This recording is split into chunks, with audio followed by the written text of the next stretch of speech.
Hi, welcome to Courageous Journeys. I'm Peggy Oliveira. Today I want to talk about the layers of healing. I wanted to talk about this because so often I hear from people from lots of different backgrounds, lots of different career paths, and different levels of even healing that they've already done, who really struggle with the work that they've already done to heal, but recognizing that they still struggle a lot. And it creates, for many people, another layer of shame. Because when you know something, when you've done the things that you're supposed to do to help heal or change or grow or whatever, but you keep struggling, you internalize that to mean something about you. It reinforces beliefs that you likely already have. So when you internalize it to mean something about you, it might sound like, who are you kidding? Of course you're not going to be able to change, or you're just too weak, or you're too stupid, or not capable, not worthy, too damaged, too old. So you blame yourself for not having or getting to the healing, experiencing the healing that you've been striving for. You have an idea that everybody else can get there easily, or maybe not easily, but they can definitely get there. But when you recognize that you continue to struggle, especially if you feel like you've made some really great strides, then you feel even worse.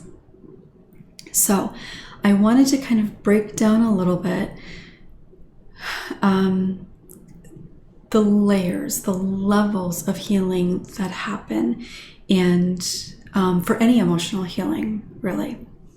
So know that you're not alone. Knowing that, like having a good understanding and knowing, for example, that we're not to blame for abuse, or knowing that there's nothing to be ashamed of because you struggle or whatever.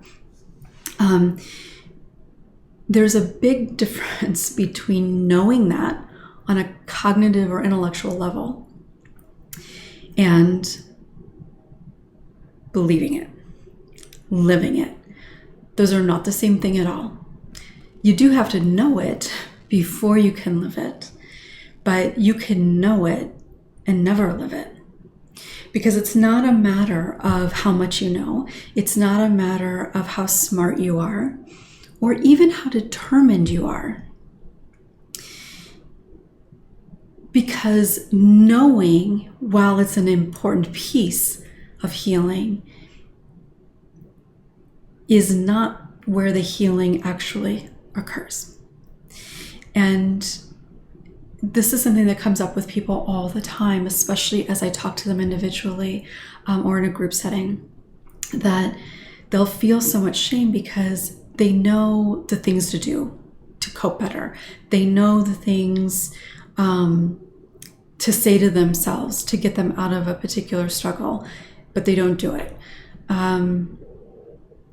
They know what they need to do to take care of themselves emotionally and physically. They know what they need to do to set a boundary. They know all those things, yet they have difficulty doing them. Or maybe they do them on some occasions, but other times they don't. So we can know something intellectually. So on a cognitive level, we can understand something and know something, and even say to ourselves, okay, this is what I'm going to do next time. But that's at a very head level. The reality is, as humans, we live from a body level, from an instinctual level, at least for most of us do. And the thing about having unhealed wounds, especially childhood wounds, is that our body continues to react from a place of survival. So what you know intellectually is not connecting with your body's survival mechanism. So for example, if you are feeling you want to have a conversation with somebody, not even a bad conversation, just you want to talk to somebody, and you know in your mind that it's fine to do that, that people enjoy your company, and the likelihood is that somebody would be fine and happy to talk with you. But because it creates some aspect of anxiety or uncertainty in your body, and even excitement in your body can feel very much like fear.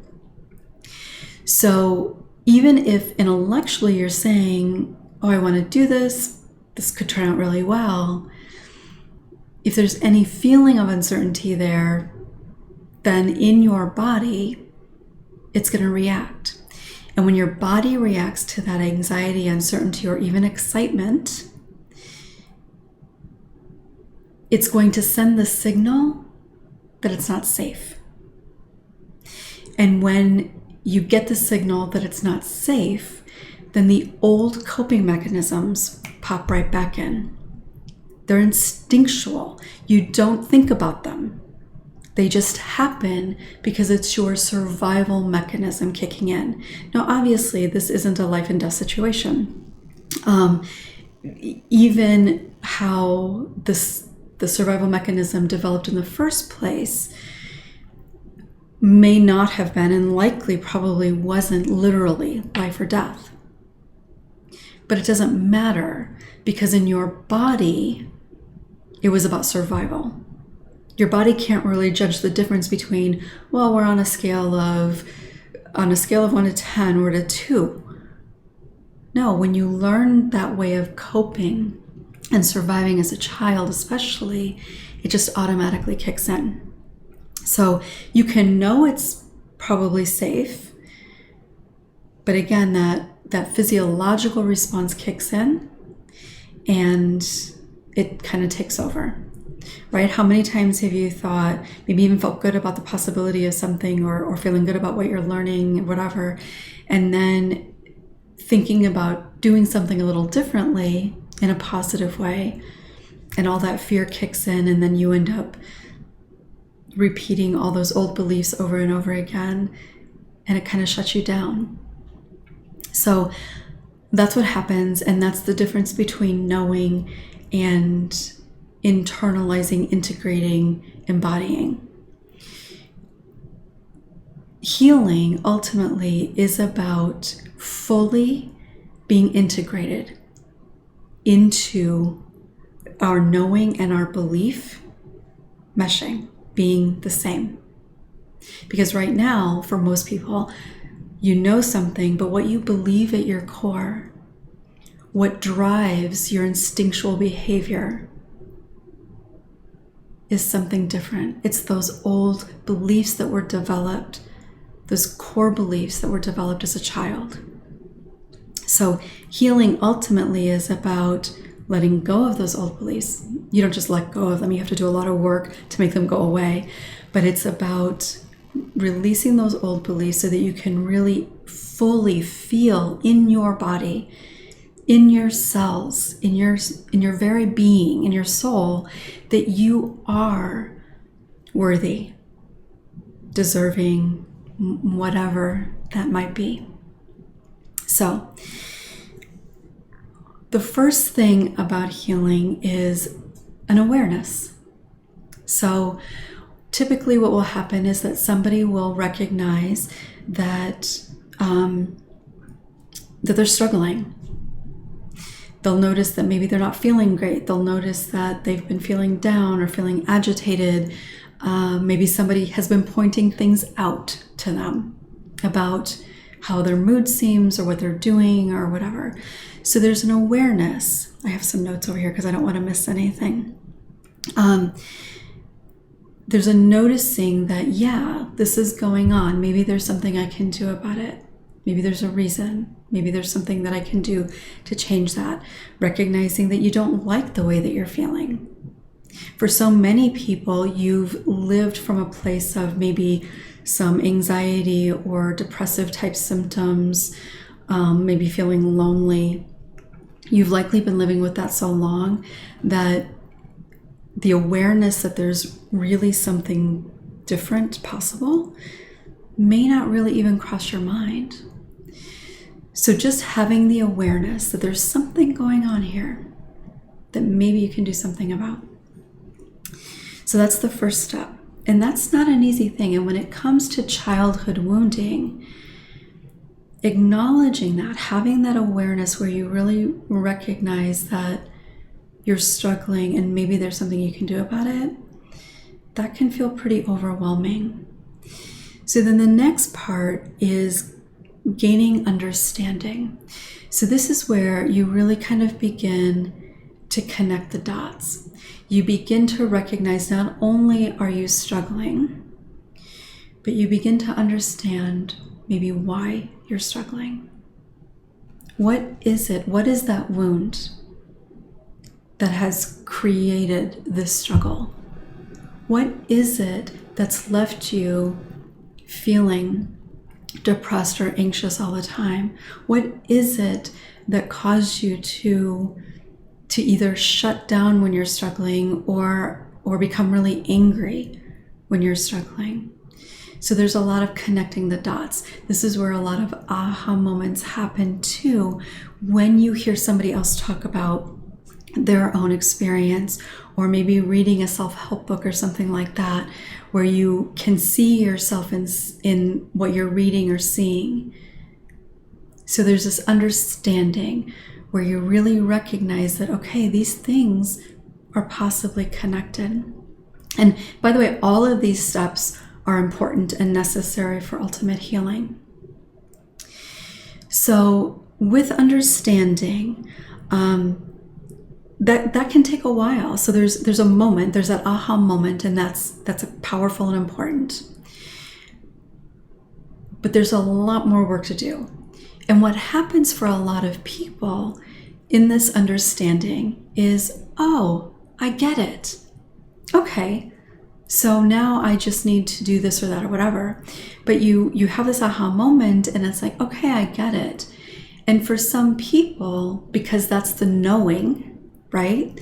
The understanding is, oh, okay, now I understand that because I was abused, or because I was abused, I struggle with trust or relationships, or because I didn't grow up with my mother, I struggle with abandonment. So that's the knowing. That's part of the knowing anyway. So a lot of people will say, okay, so I get that. So now I just need to push myself harder to engage in those relationships. Now I just need to do this, or I need to do that. Okay, I got this. And then some people will kind of stop there, which of course doesn't lead to actual healing, but it is an important piece. And then from there, there's learning. So learning is kind of the understanding, the connecting the dots, to being able to figure out, okay, so how then do I heal it? So I've connected all these dots. I recognize that this is where I'm at. I get why I'm here. Tell me what to do to fix it. And so this is where maybe you learn a lot of tools for coping. You might do some workshops. You might go to a coach or a therapist. Read a lot more self-help books. This is where you're really learning about your own experience and the impact that it has on you, and taking these new things that you're learning. For example, one of the things that is talked about very frequently is changing limiting beliefs. And I don't typically use the term limiting beliefs because to me there's a difference between limiting beliefs and core beliefs, and how you change core beliefs I think is different than how most people talk about changing limiting beliefs. But you might recognize, okay, so I need to change my limiting beliefs. What are my limiting beliefs? Okay, I need to change those, and this is how I change those. Maybe I do a little reality testing, or I do a lot of affirmations, and I just put myself out there. So you learn a lot of different techniques and tools. Maybe you even learn like some meditation or some tapping, just different kinds of things to help you ultimately kind of manage and further understand. And for a lot of people, this is where they think that this is the end.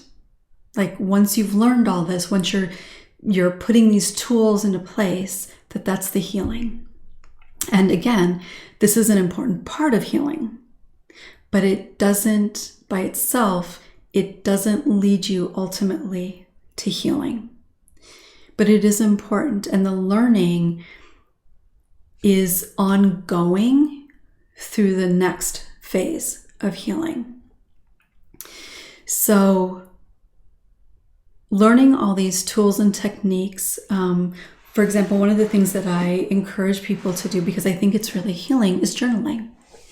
Journaling can play a really, really important role in your overall healing for different reasons. But it's a tool.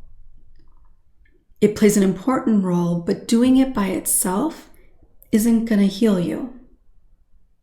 Because healing is way deeper than writing things out, which is important, and understanding what you tend to think, also important. But if you just kind of do that and don't integrate that further, don't really absorb it and be able to connect the dots further, then you're only going so far. So again, learning these tools and techniques is where a lot of people feel like, okay, I've got this. And maybe you do for a period of time. Maybe you're doing things that are feeling really helpful, and maybe you're making some significant strides. But without having the time and the support and the deeper understanding, it's going to be either, or maybe both, but it's only going to go so deep. It's not like if we're talking about changing core beliefs and healing the core wounding, then, and let's say that that's in your kind of gut area, the learning and the practicing these things kind of takes you to about your chest area. And again, nothing wrong with that, but there's more to do. And what ultimately can be problematic when you stop here, again, is about the shame that you end up feeling, the disillusionment, the hopelessness potentially that you end up feeling because you've done all the things, you learned all the things, you understand it, you have this awareness, yet whether it's a week later, a month later, or a year later, you're struggling again pretty significantly. And instead of being able to reflect on all these different layers, you think, well, this is what I was told I need to do, or this is what everybody else is doing and it helps them. Why isn't it helping me? There must be something wrong with me. I must be too weak, too damaged.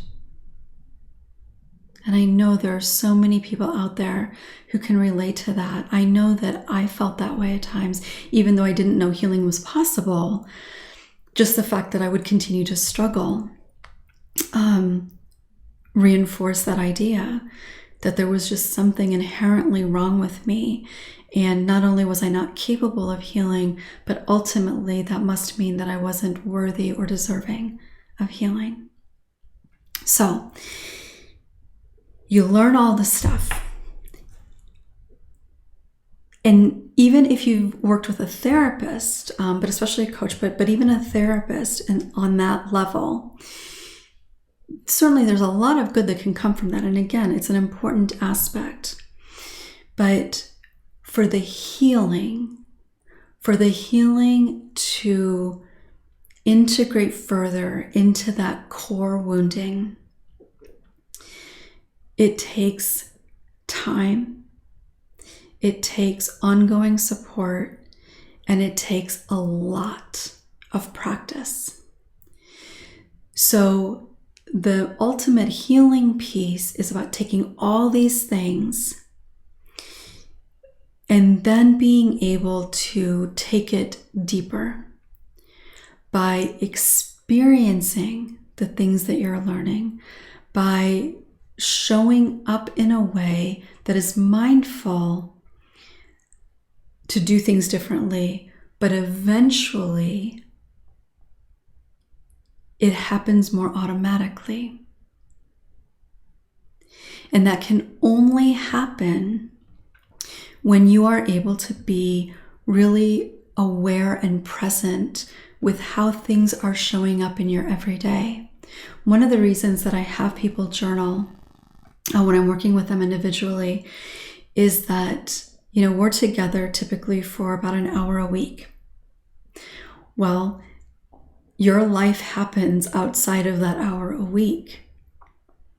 That's when you're reacting to things. That's when people are bothering you in some way, whether it's annoying you or hurting you or just having to deal with your life and responsibilities and maybe family members and where you're really struggling.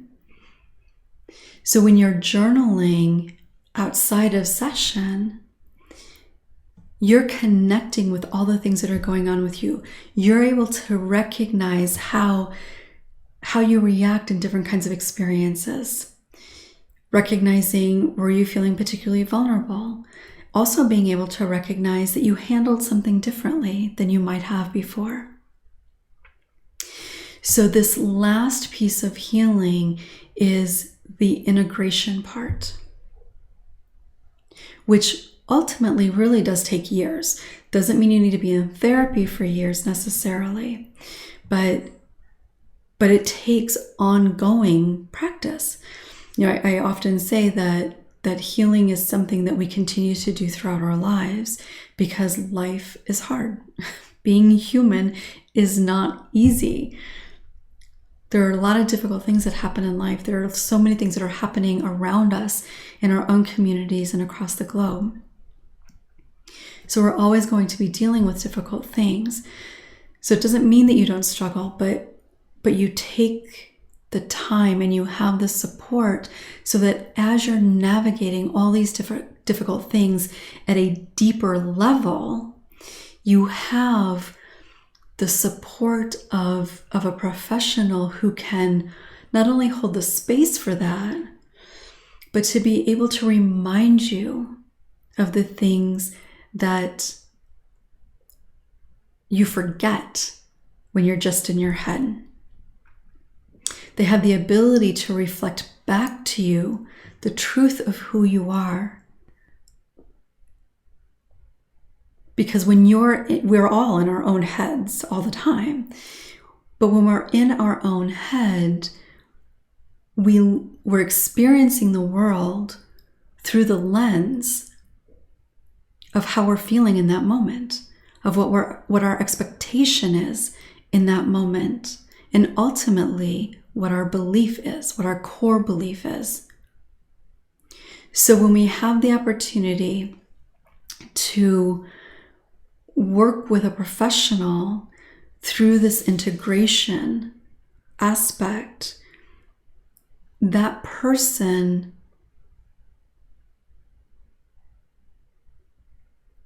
I'm trying to think of a good way to say this. That person helps you see things, experience things, helps you connect to your experiences in a way that none of us are really able to when we're experiencing it through the lens of whatever's going on with us in that moment.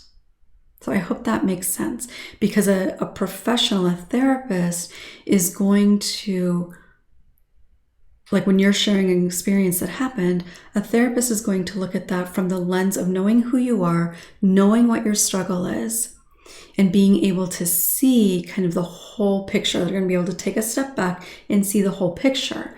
Where for us, when we're in it, we're only able to see it, all of us. This is true for all of us. We're only able to see it from that viewpoint. So if we're feeling really good and we experience somebody being rude to us, let's say a stranger, so not even somebody that has the potential to really hurt you on an emotional level. But if we're feeling really good, we're feeling confident, we just had a great interaction with a friend, or we're feeling confident because we've just set a really great boundary or something like that, and a stranger treats us in a rude way, it's not going to have an impact on us, or it's much less likely to have an impact on us. We'll kind of blow it off and like, wow, I wonder what's going on with that person. Or we might even be in a place, if we're feeling really good, to say, oh, I'm sorry you're having a bad day. I hope you have a better day. Or smile at them or something like that. If, on the other hand, we are feeling not so good, maybe we're feeling vulnerable, maybe we just had a fight with our partner, maybe we're just feeling kind of hurt about something. And all of that ultimately is vulnerability. The same situation happens, but because you're experiencing it from that viewpoint, that lens, you might take it personally. You might feel like that person, like you did something wrong, or that inherently you're a bad person and that's why people treat you badly. That's what we do as humans. And this is why I say in large part that we all struggle and that we're all wounded, because that doesn't happen in a vacuum in your adult life. You have that reaction because of the wounding that you experienced earlier in life. So taking those two different experiences, if you're journaling about that, or if you come into a session and you talk about that, when you're experiencing it, you're just experiencing it. You're just living it. But if you can then explore, for example, if it felt really hurtful to you when somebody was rude to you, if you can come into a session and talk about that, then the therapist can help you see what made you vulnerable, or even the fact that you were vulnerable. What made you vulnerable?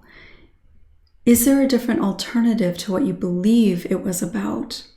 So instead of holding on to the idea that you're undeserving of people being nice to you, is it possible it could have meant something else?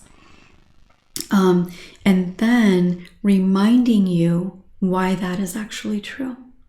Being able to remind you of all the things that you've learned, so the things that you know, and remind you of the times that you've been able to have kind of that opposite experience, where when you were feeling confident, it didn't bother you. And so that's just one example of probably hundreds of thousands of how we fully integrate, how we fully internalize our experiences to change ultimately what we believe about who we are. So again, I wanted to do this video because I don't want people to do some of the things that are important for healing and think that that's all they should have to do and they should be good. That they've done all the healing they need to do and everything's going to be great from here on out. And then when you struggle, end up feeling shame or hopelessness. Because it's not hopeless, and it's certainly nothing to be ashamed of. That is the reality. I did a video on setbacks in therapy, talking about the fact that I don't really see them as setbacks. And so if you haven't seen that video, and this is resonating for you, that might be a good video to watch, and I will share the link for that in the description. But I don't want people to feel shame.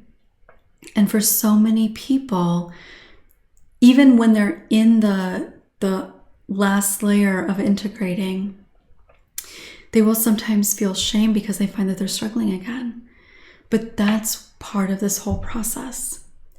So when you find that you're struggling, reminding yourself that there are layers to healing. And even when we're in the integration phase, the internalizing phase, we still have to keep repeating all those layers, because there's always new awareness. There's always more understanding and more learning.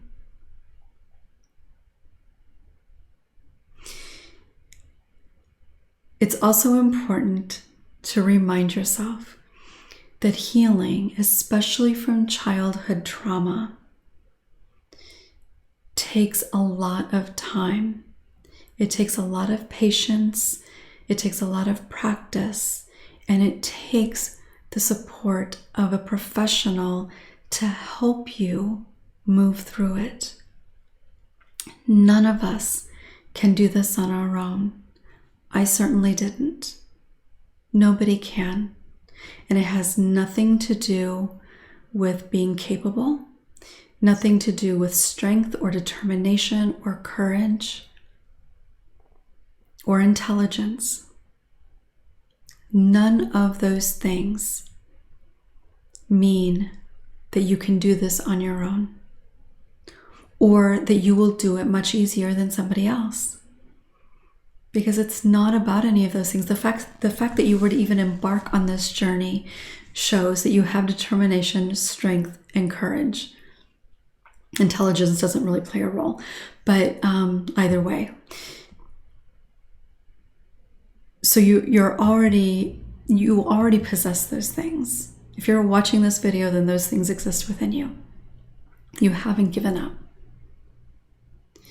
It's about giving yourself the time to do it, the support to do it. So, thank you for joining me, and please feel free to share comments, thoughts, questions below, and I will look forward to answering those. If you have a question you'd like me to answer, please send it to q&a@courageousjourneys.com. I will share that in the description as well. And I will look forward to seeing you again soon. Have a great rest of your day.